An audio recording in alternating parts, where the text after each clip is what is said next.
Muy buenas tardes. Soy la licenciada Ruth Barrientos. En esta oportunidad voy a exponer lo que es cuidados de enfermería en pacientes con ACV isquémicos. El accidente cerebrovascular o ictus cerebral es una condición médica grave que ocurre cuando el flujo de sangre eh, a una parte del cerebro se interrumpe o reduce, privando al tejido cerebral de oxígeno y nutrientes esenciales. También se produce cuando hay un sangrado repentino en el cerebro, como podemos ver en las imágenes, ¿no? Puede ser por una ruptura, ¿no? De una arteria o por un sangrado repentino que hay dentro de la arteria. Algo de estadística vamos a ver. De acuerdo a los datos de la Organización Mundial de la Salud, 15 millones de personas sufren un ACV por año. De estos, mueren 5 millones y otros 5 millones quedan con una discapacidad permanente. Es un problema importante de salud pública.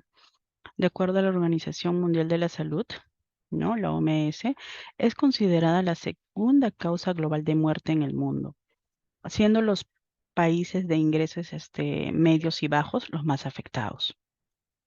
Los accidentes cerebrovasculares isquémicos representan el 87% de todos los accidentes cerebrovasculares. Los accidentes cerebrovasculares hemorrágicos representan el 13% restante.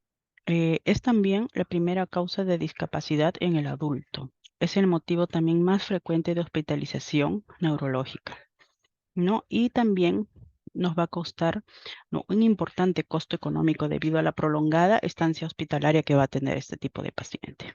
Los tipos de ACV o ictus, que también les llaman ictus, hay dos tipos. Hay el isquémico y el hemorrágico.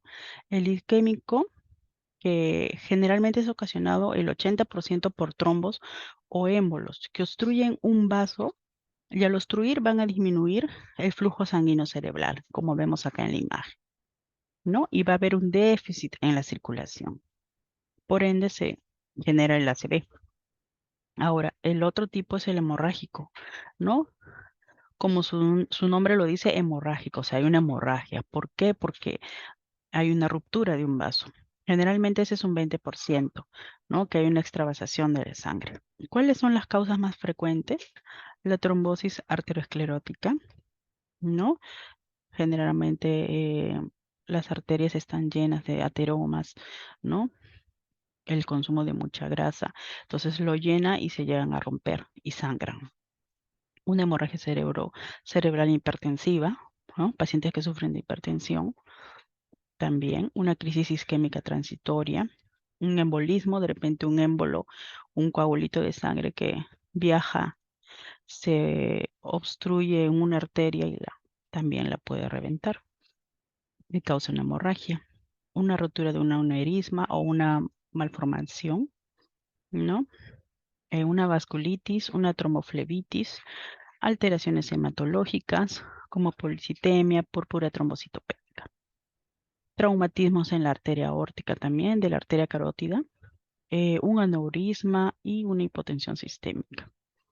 Todas estas causas son las más frecuentes que van a causar un infarto, ¿no? Cerebral, no van a hacer que no haya irrigación en la zona del cerebro o que la arteria se obstruya, ¿no? Y cause un ACV.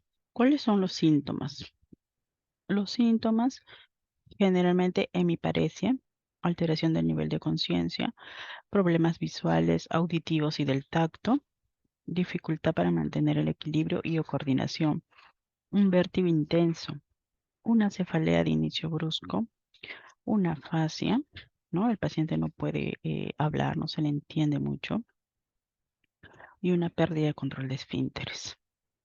Acá en la gráfica vemos los 5 síntomas del ictus, ¿no? O ACV. Como dije, aparición brusca, ¿no? Una aparición brusca del dolor de cabeza. Se afecta bruscamente la visión en uno o en los dos ojos. Después hay una aparición brusca de problemas para hablar y entender, ¿no? Una disartria, una dislalia. Después hay una pérdida brusca del equilibrio y estabilidad. El paciente como que tambalea o incluso se puede llegar a caer. Una pérdida brusca de la fuerza en los brazos y en las piernas o en ambos, ¿no? ¿Cuáles son los factores de riesgo? Eh, Primero tenemos los factores no modificables, ¿no? La edad avanzada, que es uno de los factores de riesgos, el sexo. Generalmente dicen que los hombres son más propensos a tener más el ACV que las mujeres. La herencia, la genética, ¿no? La historia familiar, pacientes que han tenido anteriormente su familia ACV o son sus familias de hipertensos, también tienen más carga genética, ¿no? Y son más predisponentes a tener esta enfermedad de ACV. También dicen la raza, generalmente dicen que la raza morena, ¿no? Son más propensos a adquirir o a tener un ACV. Por ende, también son más propensos a tener sufrir de hipertensión arterial. Y los ACV previos. Factores modificables, ¿no? Son los factores, ¿no? O los estilos de vida generalmente cosas que se pueden modificar en la vida cotidiana para evitar que tengamos el ACV. Por eso decimos factores modificables, como son hipertensión arterial, eso es con un continuo tratamiento, ¿no? Comer sano, su diabetes mellitus también controlada, enfermedad vascular de las carótidas, una enfermedad cardíaca, tabaquismo. El ACV, ¿cómo se diagnostica? Los objetivos de estas pruebas eh, son determinar si han tenido un ACV o qué tipo de accidente cerebrovascular sufrió y qué lo causó. ¿Cómo hacen? Mediante un examen físico y neurológico, ¿no? El médico va a hacer una serie de preguntas sobre los síntomas, van a tomar la presión arterial, van a preguntar sobre los síntomas, si hubo entumecimiento, debilidad o problemas para hablar, ver o caminar. Y van a hacer también la prueba de reflejos, verificación de acciones simples, ¿no? También cómo se diagnostica por las imágenes, ¿no? Que nos van a servir para observar el cerebro, ver cuánto daño sufrió y en qué lugar ocurrió el accidente cerebrovascular. Entonces, esto puede incluir las tomografías, resonancias, electrocardiogramas, electroencefalograma, un ultrasonido Doppler transcraneal. Y los análisis de sangre que, que también nos ayuda, ¿no? Sirven para descubrir, ¿no? La causa de los síntomas de la ACV. Entonces, puede incluir el conteo sanguíneo completo, unos electrolitos séricos, prueba de coagulación de sangre, pruebas tiroideas y glucosa en la sangre. ¿Cuál es el tratamiento para el ACV? Bueno, los tratamientos, los fármacos para descomponer los coágulos de la sangre o hacer que la sangre no se coagule, ¿no? Anticoagulantes, en otras palabras. A veces también cirugías para eliminar la obstrucción o angioplastías, ¿no? En un caso de un tubo o colocar un stent, ¿no? Y la rehabilitación sobre todo. Primero medicamentos, dos cirugía, tres procedimientos endovasculares, que puede ser como una colocación de stent, la rehabilitación y sobre todo los cambios en el estilo de vida, que eso es muy importante. ¿Cuáles son los cuidados de enfermería? Que eso es lo que nos compete a nosotros por enfermeras. Realizar primero la valoración física y neurológica del paciente. Si tenemos nosotros un paciente con ACV, que es lo generalmente se trata en el servicio de medicina, ¿no? Tenemos que valorar, ¿no? Realizar la escala de Gladstone, ¿no? Y es menor a 8 puntos, saben que requiere intubación. Controlar las funciones vitales. Durante las primeras 24 horas debe ser monitorizado.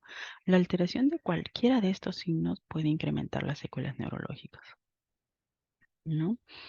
Sobre todo hay que ver la presión arterial, ¿no? Hay que ver si está alta o no, porque puede ver que esté originando o esté esforzando o algo las arterias, ¿no? Algo hay algo alterado en el cuerpo. La vía aérea permeable sobre todo. Valorar el uso del oxígeno. Si la saturación es menor a 92, tenemos que colocar cánula, ventilo o reservorio de acuerdo a la indicación médica y de acuerdo también a su saturación. Tenemos que tener el equipo de intubación a la mano por si el paciente hace paro. Colocar al paciente en posición semifoller o Folger. Hay apoyo en el baño, aseo y vestimenta del paciente.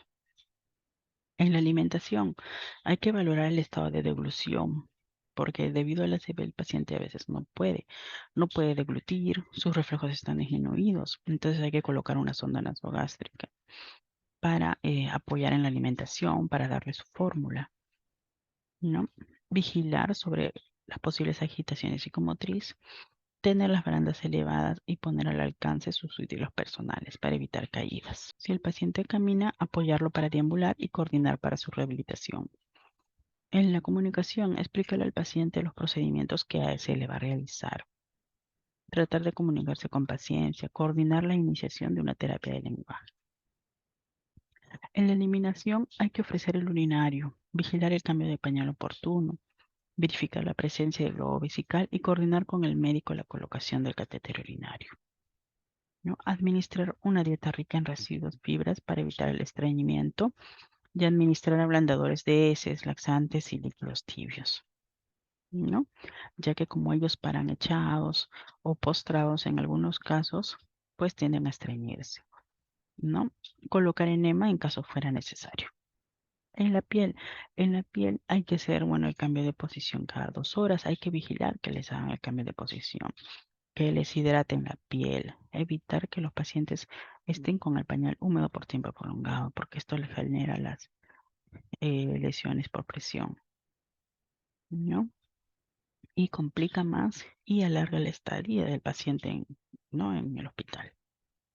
No hay que colocar colchón antiescaras, decirle a los familiares que compren su aceite, ¿no? En cada paciente para hidratarlos y ayudar a que la piel esté húmeda, ¿no? Está hidratada. Algunos diagnósticos de enfermería, de acuerdo al- a este diagnóstico de ACV.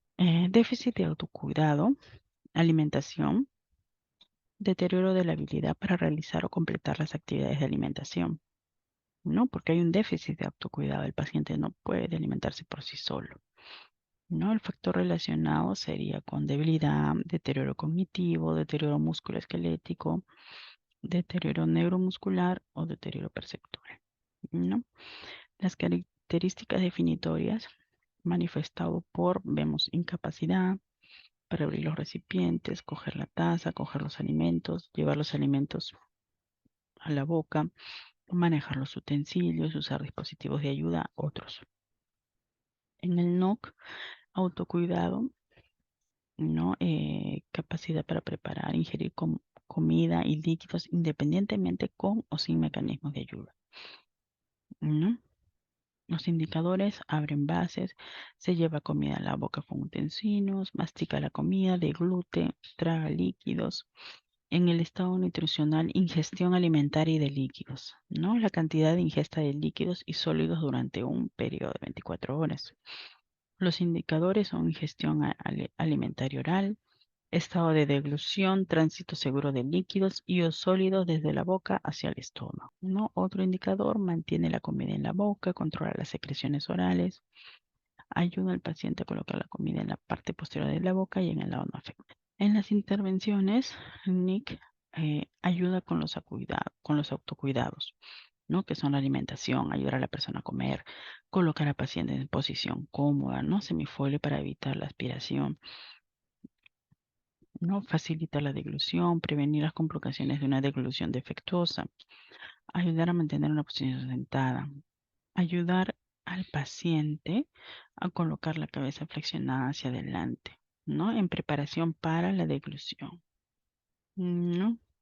Comprobar y enseñar a la familia el cuidado y al cuidador a comprobar si hay restos de comida en la boca después de comer, evitar el uso de pajas para beber, observar si hay signos o síntomas de aspiración, ¿no? Proporcionar también cuidados bucales si es necesario, ¿no? Su lavado, su higiene bucal, ¿no? Después de cada comida y antes de dormir, y precauciones para evitar la aspiración, ¿no? La prevención o disminución al mínimo de los factores de riesgo en el paciente con riesgo a aspiración, ¿no? Controlar su estado pulmonar, evitar los líquidos y usar agentes espesantes. Vigilar el nivel de conciencia y reflejos de tos, de gases y capacidad deglutoria.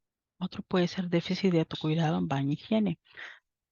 No, un deterioro de la habilidad de la persona para realizar o completar por sí misma sus acciones y actividades de baño y higiene. Relacionado puede ser con deterioro cognitivo, deterioro de la capacidad para el traslado, deterioro de la movilidad, deterioro perceptual, dificultad para percibir la relación espacial. Las características: incapacidad para regular la temperatura y obtener agua, entrar y salir del baño, lavar total o parcialmente el cuerpo, obtener los artículos del baño. El NOC sería: obtiene los suministros para el baño, se baña en la ducha, se seca el cuerpo, se lava en la parte superior del cuerpo, se lava la parte inferior del cuerpo. ¿No? En el autocuidado e higiene, sí mantiene una apariencia pulcra. ¿No? En autocuidado e higiene bucal, capacidad para cuidar la boca y los dientes independientemente con y sin mecanismos de ayuda. Sus intervenciones serían: ¿no? Se cepilla los dientes, se lava la boca, ayuda con los autocuidados de baño y higiene, ayudar al paciente a realizar su higiene personal, proporcionar ayuda hasta que el paciente sea totalmente capaz de asumir los autocuidados por sí solo. Proporcionar los objetos personales deseados: desodorante, cepillo y jabón de baño. Otro diagnóstico de enfermería sería conocimientos deficientes, ¿no? Carencia o deficiencia de información cognitiva relacionada con un tema específico, ¿no? El paciente desconoce de esto, de los ACVs, nunca le han hablado. Entonces, su resultado: no conocimiento, proceso de la enfermedad, grado de comprensión transmitido sobre el proceso de la enfermedad. Los indicadores: descripción del proceso de la enfermedad, medicación, grado de la comprensión transmitida por sobre el uso seguro de la medicación, descripción de la administración correcta de la medicación. Sus NICs: manejo de la medicación, comprobar la capacidad del paciente para automedicarse si procede, determinar los factores que pueden impedir al paciente tomar los fármacos tal como se han prescrito, enseñar al paciente y a la familia la acción y los efectos secundarios sobre la medicación, la enseñanza individual, planificación, puesta en práctica y evaluación de un programa de enseñanza diseñado para tratar las necesidades particulares del paciente. No hay que ajustar el contenido de acuerdo con las capacidades, incapacidades cognitivas, psicomotoras y afectivas del paciente. Hay que incluir a la familia, ¿no? Si es posible, en todas las actividades. Proporcionar la guía sobre la fascia, preparar al paciente para el traslado del paciente desde un nivel de cuidados a otro dentro o fuera del centro de cuidado.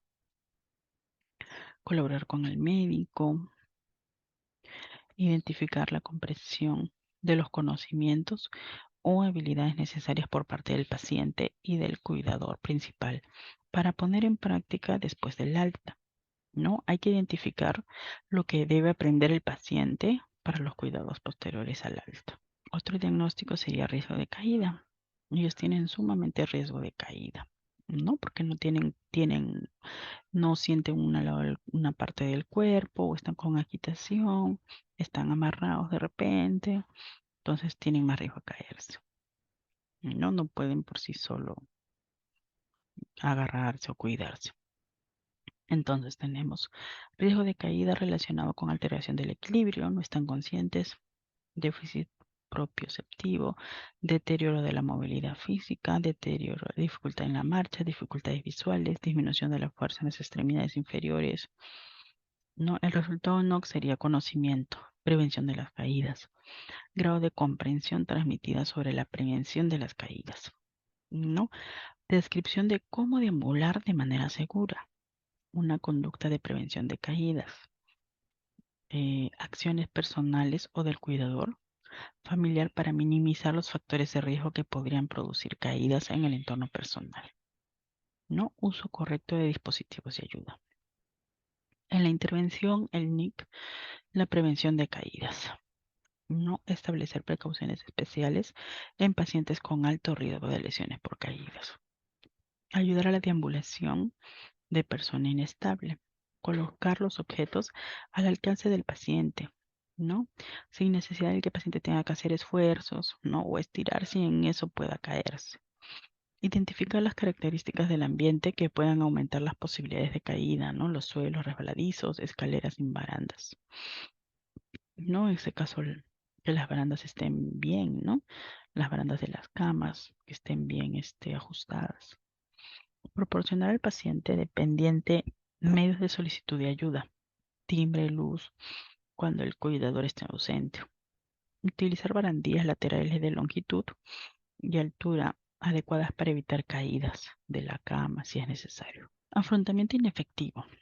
No hay una incapacidad para llevar a cabo una apreciación válida de los agentes estresantes, para elegir adecuadamente las respuestas habituales o para usar los recursos disponibles. El factor relacionado sería con vulnerabilidad, crisis situacionales, incertidumbre y percepción de un nivel inadecuado de control. No. Cambios en los patrones de comunicación habituales, expresiones de incapacidad para afrontar la situación, expresiones de incapacidad para pedir ayuda, incapacidad para satisfacer las necesidades básicas, trastornos del sueño, deterioro funcional, alteración de la imagen, entre otros. Los resultados en NOC sería aceptación, estado de salud, reconciliación con cambios significativos en las circunstancias de salud, reconocimiento de la realidad de la situación, se adapta al cambio en el estado de salud, afrontamiento de problemas, acciones personales para controlar los factores estresantes que ponen a prueba los recursos del individuo. No hay que buscar información sobre la enfermedad y su tratamiento. Buscar ayuda profesional de forma adecuada. Adaptación a la discapacidad física. Se adapta a las limitaciones funcionales y acepta la necesidad de asistencia física. En el NIC tenemos aumentar el afrontamiento, ayudar al paciente a adaptarse a los factores estresantes, cambios o amenazas perceptibles que interfieran en el cumplimiento de las exigencias y papeles de la vida cotidiana. ¿No? Hay que alentar a la manifestación de sentimientos, percepciones y miedos. Ayudar al paciente a identificar sistemas de apoyo disponibles, valorar el ajuste del paciente a los cambios de imagen corporal si es que está indicado, apoyo en toma de decisiones, eh, proporcionar información y apoyo a un paciente que debe tomar una decisión sobre cuidados sanitarios. No hay que ayudar al paciente a identificar las ventajas y desventajas de cada alternativa. El derecho del paciente a recibir o no información. No, y bueno, eso sería todo. Y acá les dejo un mensaje. Conocer los factores de riesgo y controlarlos es fundamental para prevenir el ictus, ¿no? La prevención es vida. Eso sería todo. Gracias por su atención.